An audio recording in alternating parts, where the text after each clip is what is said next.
Yeah, just a couple things. First of all, blessed to do what I do. Thankful for the opportunity I have. Um, you know, Number two is today's my son's birthday, so happy birthday to Seven. And, wishing I could give him a better birthday present than this. But, man, that team is really good. And I said it in media day. I said it, in pregame media that wherever they're ranked is like way too low. Like they're one of the most underrated in the country. And every time we made a mistake, they made us pay. And sometimes when we didn't make a mistake, they made us pay. They have like different level athletes.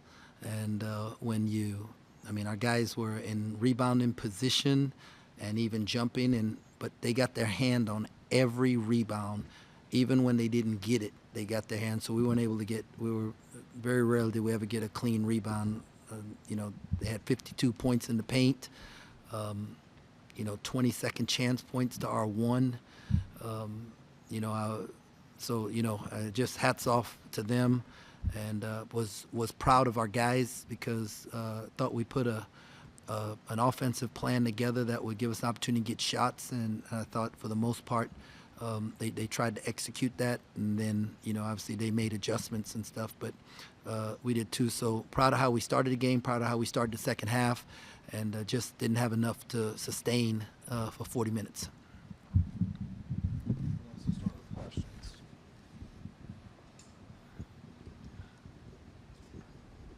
What would you say was the biggest issue on defense against that team?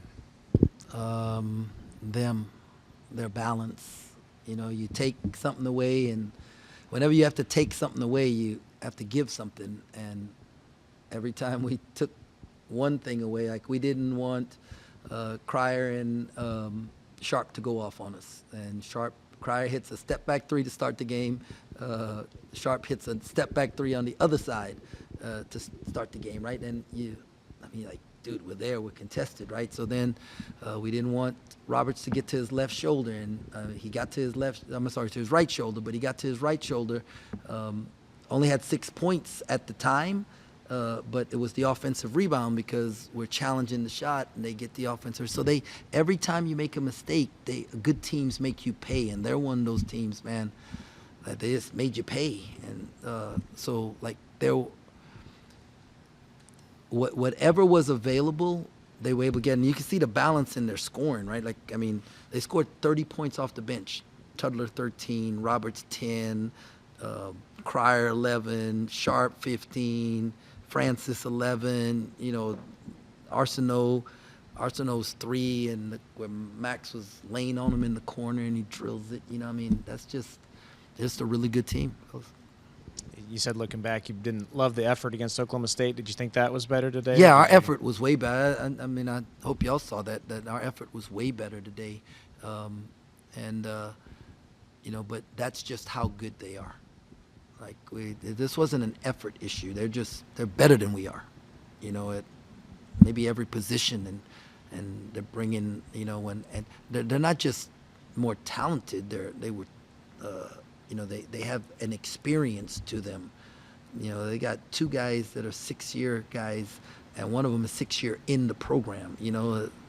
3 guys that have 3+ years in addition to that in the program. And so hats off to Coach Sampson to be able to do that and build that kind of program. He's been coaching for a long time. He's been at Houston for a long time. Our goal is to get there, right? That's our goal. Our goal is to get there where we have guys, multiple David Gassons in the program that are on the floor at the same time. That's where we got to get to, and we have to figure out how to get there in a day and age where kids are allowed to leave whenever they want to, right? And so me and my staff, we have a challenge, but it's a challenge that we're embracing, we're accepting, and we're going full speed ahead, and it's going to get there, and we're going to get it done. Does Houston kind of set the standard for what it means to be a top-tier team in college basketball? Yes, they do. Yes, they do. They set the standard. Houston, Auburn, they're just those to Iowa State. They're different. Those guards that Houston have man, really good. And then the forwards just complement them. Iowa State's guards, and the forwards complement them. Auburn's a little different in that it's their forwards, and they got the really good freshman guard, But there are others, too. I mean, you look across college basketball, like good teams get beat, but, like, the special ones, they figure out a way to win games. And, there's – I mean, you think of Houston's two of their 3 losses are overtime games to Auburn and Alabama. I mean, like, yeah, they're ridiculous. But the great thing about that is that they set the standard, and it's something for us to shoot for, right? It's not like we see it, and we see it multiple times, and so like we know what we got to make it look like, and we have the resolve to get there. Was there any thought to play Buddy tonight? I'm not going to answer that question.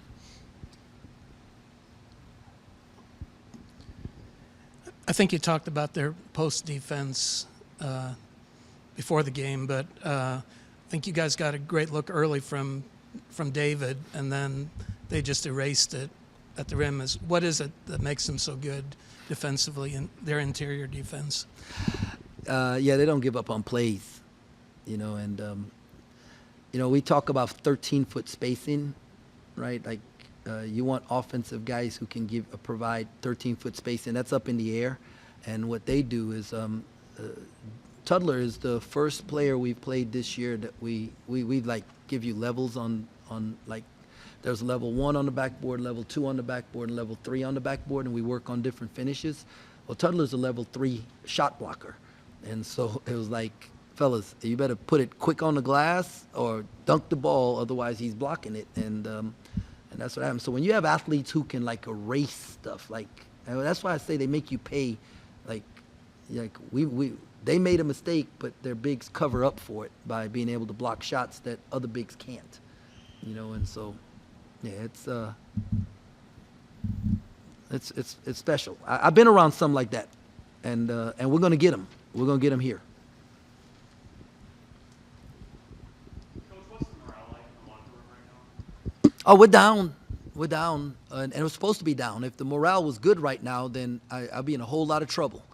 But we're down, and but we also understand that tough people do the next right thing, and that's our definition of toughness: the ability to do the next right thing. And so, our guys are going to fuel tonight and reload and get rest, and some of them are going to watch film, and we're going to come back tomorrow and we're going to get back to work because we've got a game against Texas Tech on Tuesday.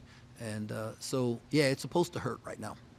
You said you liked the energy to start the game and coming out of half. How do you sustain that? I don't know. We have to figure a way to do that, and find like so that when we sub, that we can sub and not drop off. That's the thing, because we can't play those guys that many minutes, and then if you get a guy in foul trouble, But I thought our guys, how they came out to start the game, how we came out to start the second half. We won every time out. We won the first media, the second media, not by a lot, 3-2, so that's a 5-point cut in, and then we had cut in when I called it the timeout at 10 minutes.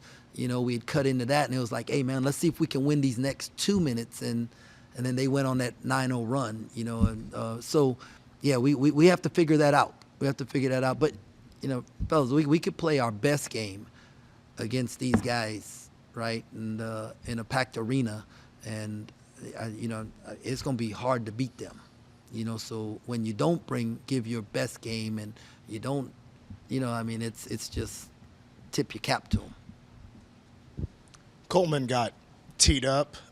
Did he say something to the Houston bench or the ref or something? I think that's what the ref said. I didn't ask, yeah. And 2 games in a row, player comes in and says, like, outside of basketball or even in warm-ups, they need to be more locked in. And are you seeing that? Are they needing to be more locked in as a team off the floor or not in practice? Yeah, I didn't hear what our players said, so I can't answer to that. I thought I asked our staff how warm-ups, they thought it was really good. I thought our preparation for this was really good. I thought, like, our game plan, if we go back and we show, like, what guys are supposed to, how we wanted to attack, I thought we had an attack plan that could take advantage of what they do on the defensive end. We just didn't have the personnel to be able to execute it. And so Coach Urick did an unbelievable job with the scout. And, I mean, I think we made, I don't know this, but every team that had beaten them made at least nine threes. But they also made 20 free throws. And that was where we missed. Like, we didn't get to the line enough, to balance it, where there were paint points. And part of that is the ability to rebound the basketball, and so that's what hurt us. I don't know, this was about focus and stuff. We could have been and honestly, we could have been as focused as we wanted to be. And like I said, play our very best game, and we still might not be able to beat this team because they're just really good. And I've been a part of the really good ones, and so I know what it looks like. You mentioned getting to the line, 0 free throw attempts in the first half. What do you guys need to change there to be able to get to the line and finish there?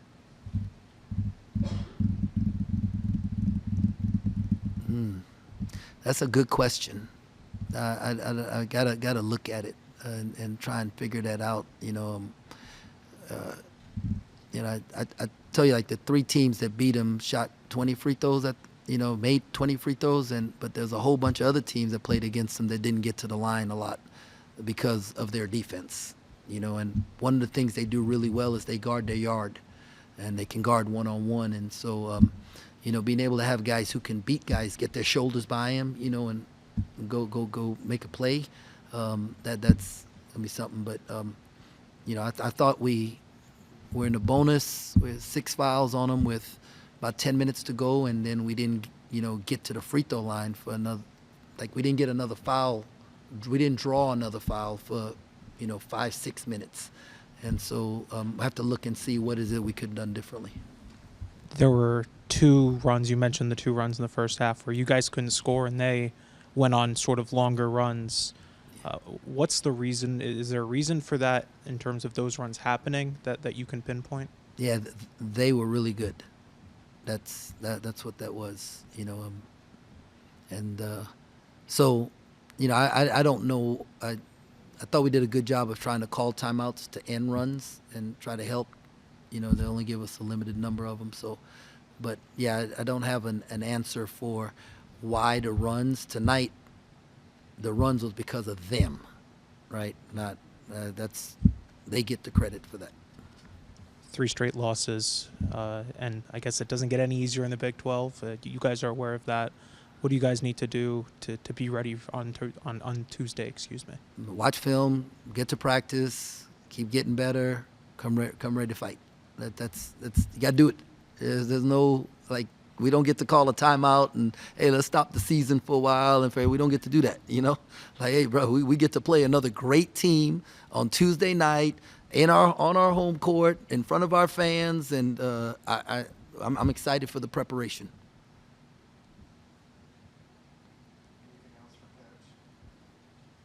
Hey, thanks a lot. God bless. Go Cats.